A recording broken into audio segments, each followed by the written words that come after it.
안녕하세요. 연공불사입니다. 이제 3, 4월, 5월이면 이제 이사철이기도 하잖아요.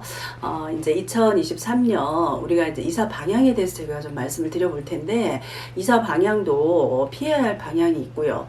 또 이사 일자가 손 놓는 날이 분명히 있어요. 그래서 이렇게 따지시는 분들은 되도록이면 이사 비용이 많이 발생을 하더라도 손 놓는 날을 좀 이렇게 선택을 해서 이사하는 경우가 많은데, 2023년도에 개묘년에 어떤 사업장이나 아니면 이전 사업 확장이라든가 내가 증축을 한다든가 아니면 우리 집 거주지에 이동이 있으신 분들은 좀 이렇게 이사를 하실 때 좀 참고를 하시라고 오늘은 좀 이렇게 이사 방향에 대해서 좀 말씀을 드려볼게요. 그리고 손 놓는 날짜도 좀 알려드리겠습니다.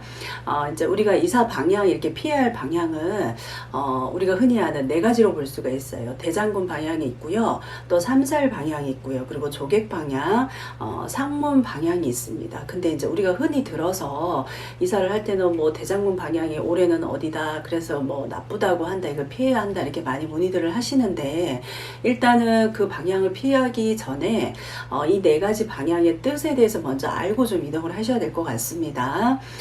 대장군 방향은 뭐냐면 장군 중에서도 높은 대장군이 가는 방향을 막는다는 뜻이에요. 그래서 대장군 방향을 향해서 집을 짓거나 아니면 그 해에 건물을 이렇게 수리를 한다든가 아니면 흙과 돌을 다루게 되면 우환이 생겨요.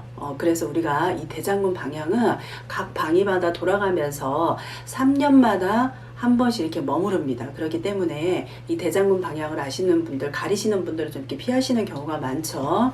그리고 또 삼살 방향은 뭐냐면 세살, 겁살, 제살로 이렇게 나누어집니다. 그래서 이 세 가지 방향을 합해서 삼살 방향이라고 하는데, 이 세살, 겁살, 제살에 끼인 불길한 방위로 우리가 이제 해마다 방향이 바뀌면 4년에 한 번씩 반복을 합니다. 이 삼살 방향은. 그래서 세살은 뭐냐 그러면 우리가 이제 흔히 하는 수해, 그리고 냉해, 지진과 같은 자연재해를 이렇게 말하는 거고요. 그리고 겁살은 뭐냐면 어떤 사람의 목숨과 나의 재산을 이렇게 앗아가는 살이라고 이렇게 알고 계시면 돼요. 그리고 제살은 어떤 인간의 관제나 송사, 그리고 감금, 그런 거를 이제 우리가 흔히 일어날 수 있다, 이래서 그걸 제살이라고 이렇게 알고 계시면 될 것 같습니다.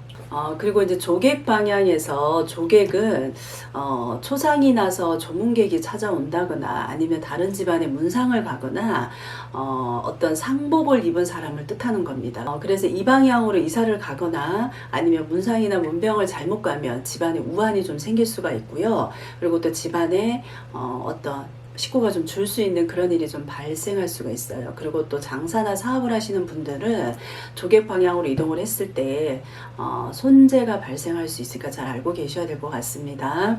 그리고 마지막으로 이제 상문 방향은 뭐냐면 상문은 초상이나 상주가 문에 들어온다는 뜻이에요. 그래서 이 방향으로 이사를 가게 되면 어떤 상문살이 침범을 해서 집안에 누군가는 병고가 좀 생길 수가 있고요. 그리고 또 본인의 집안에 우환이나 아니면 집안에 아니면 또 지인이 초상이 날 수 있는, 그리고 또 문상을 가게 되는 그런 일이 좀 이렇게 생길 수 있는 안 좋은 이사방이다, 이렇게 알고 계셔야 됩니다. 그렇다 그러면 이 네 가지 방향에 대해서 좀 설명을 드려볼게요. 개묘년의 대장군 방향은 북쪽입니다. 북쪽으로 알고 계시면 되고, 이 북쪽 방향으로 내가 이사를 한다든가 아니면 어떤 신축, 공사, 집을 짓다든가 증축을 한다든가 이럴 때는 좀 주의를 하셔야 되고요. 그리고 삼살 방향은 개묘년의 서쪽으로 알고 계시면 될 것 같아요. 이 서쪽 방향으로 내가 어떤 뭐 집안의 수리를 한다든가 아니면 뭐 어떤 개업을 한다든가 사업을 한다든가 아니면 다른 사람과 동업을 할 때는 이 서쪽 방향으로 가실 때는 조금 조심을 하셔야 됩니다.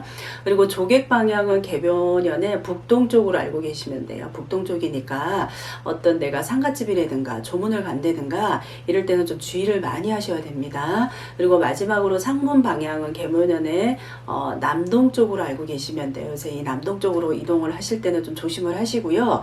초상이 나면 상문살이 침범하기 때문에 되도록이면 이 상문 방향은 좀 피하셔야지, 그게 아니면 본인이 좀 이렇게 병고가 다칠 수가 있으니까 꼭 기억을 하셔야 될 것 같습니다.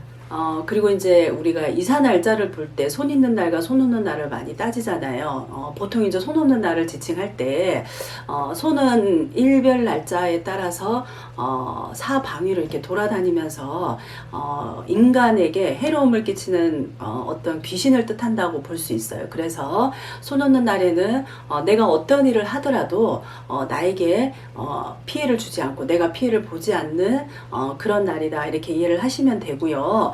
우리가 이제 보통 이삿날을 정할 때는 손 없는 날을 많이 따지는 분들이 계세요. 손 없는 날이 언제냐면 한 달을 놓고 봤을 때 매월 음력 9일, 10일, 그리고 19, 20일, 29일, 30일이 손 없는 날이에요. 이거는 매달 똑같으니까 그것만 기억하고 계시면 실수 안 하실 것 같습니다.